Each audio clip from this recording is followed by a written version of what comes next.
Alrighty guys, I got my battery. It's a 6 volt 4.5 amps. Weighs about 500 grams. No, I didn't just weigh it with my hand. I actually weighed it.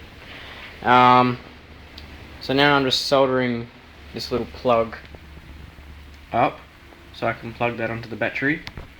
Those other wires that are coming off it I will chop off. They're just on there for now. I chopped them off this. This is really a starter for a Victor lawnmower. I kept it in the shed. I was like, oh, I'm going to use it one day. Sure enough, I used the ends off them. So I've just got my magnifying glass set up here, and it's reflecting the camera. So yeah, there it is there. A bit better than looking at it like that. Makes it a lot better to see. So I've just heated up the soldering iron. I've got it on a very low heat because it's only low wires. It's not blinking, by the way. It's just blinking on the video for some reason. I don't know why it's doing that.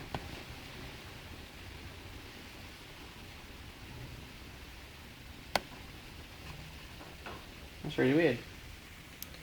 Maybe the LED actually does blink, but just because of our eyes we can't see it. I'm not sure. Anyway, I'm going to solder this up now and hopefully it all works out. Okay, that's all done now.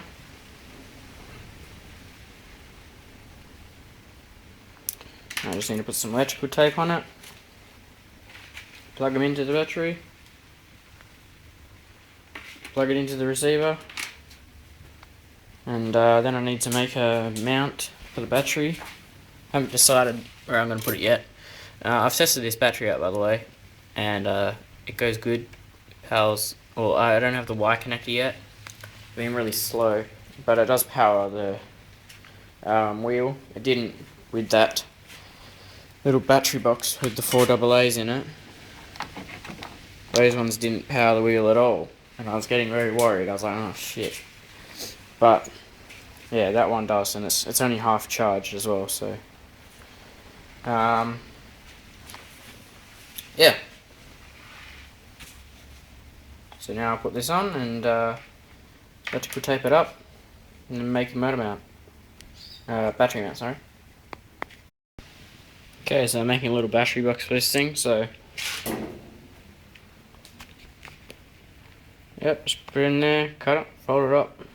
Then I'll make little U-brackets, sort of like this one, but smaller, and put those on the sides and rivet them on, and then screw it down to the chassis. Okay, it's finally all cut out. That little part there is just to go over the top there,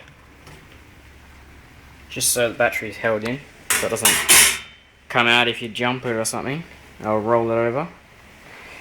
So now I'll whack it in the vise and start bending it up. Alrighty, I drilled and tapped out 2 holes. And now it's ready for the box to go on. So I just got these 2 little screws, which were originally from a Briggs & Stratton 2 horsepower. They usually hold the tank on, where the tank has like a mount underneath, like a little bar like that, and it mounts onto the engine there. This little screw goes in. And I've ripped apart a lot of Briggs, so I've got 2 of them spare. So I'll just use these to hold this on. So I'll just mount that on there now, put the battery in, push this tab down, then I'll mount the receiver on here with double-sided tape and hook up all the electronics. I still haven't got my wire connector, so I can't give it a test run, which really annoys me, but oh well, I'm just going to have to wait, and I'll make a new one of these while I'm waiting, because this one is too short. So yeah. Alrighty, still haven't got my wire connector, so I can't run the car as good as I could, but with one servo it still works pretty well. It won't turn when the car is stationary, it'll only turn when it's going. When it's got 2 servos, it will turn stationary. I've got my little receiver battery set up. It does look like I got a walkie-talkie stuck on there. Does the job really well. Basically, I just made this this box with sheet metal, like the battery in there. Made up some battery cables. Stuck the receiver on there with some double-sided tape. And that's some irrigation hose for an antenna. I just wire tie that on. So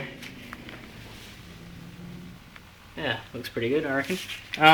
The chain is too loose and it just keeps on coming off with vibration. As you can see, it's mega loose. So it just keeps on going like this, and then essentially it just comes off. It's in line, it's just too loose. So I got to move the engine forward and tighten that up as tight as I can. I got to wait for it to cool down first. But yeah, other than that, I did get a couple of runs around the backyard before the chain came off. And oh man, so much fun. I know I'm going to have some good fun with this once the chain's all correct. The only thing that's stuffing me up at the moment is the chain. It's really shitting me. I got to find out some sort of new fuel tank mount, because that sort of keeps vibrating. But overall, it's good. Looks pretty cool with all the electronics on it. Pretty high tech. And yeah, I do need brakes. At the moment it's fine, but I will need to get a brake later on. So yeah.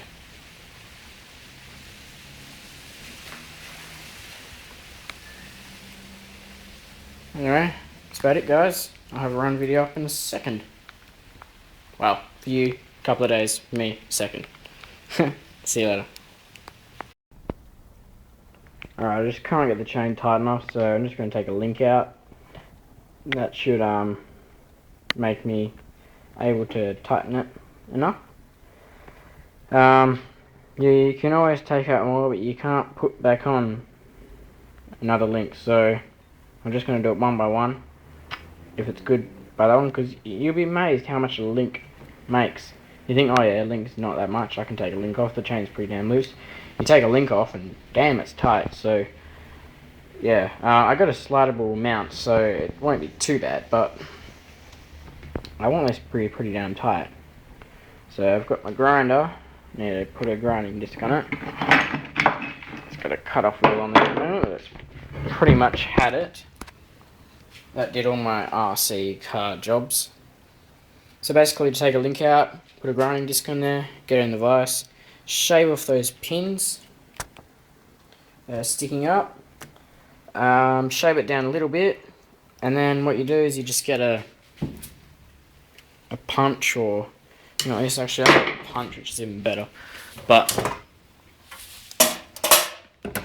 anyway, just to change the story a bit. Get a punch. Yep. Okay. Get it on there. Give it a smack. Pin will come out. Give it that smack. That pin will come out. You probably don't really need to smack both of them. Sometimes when you smack one of them, they both come out. So anyway, I'm just gonna grind that off and take the link off.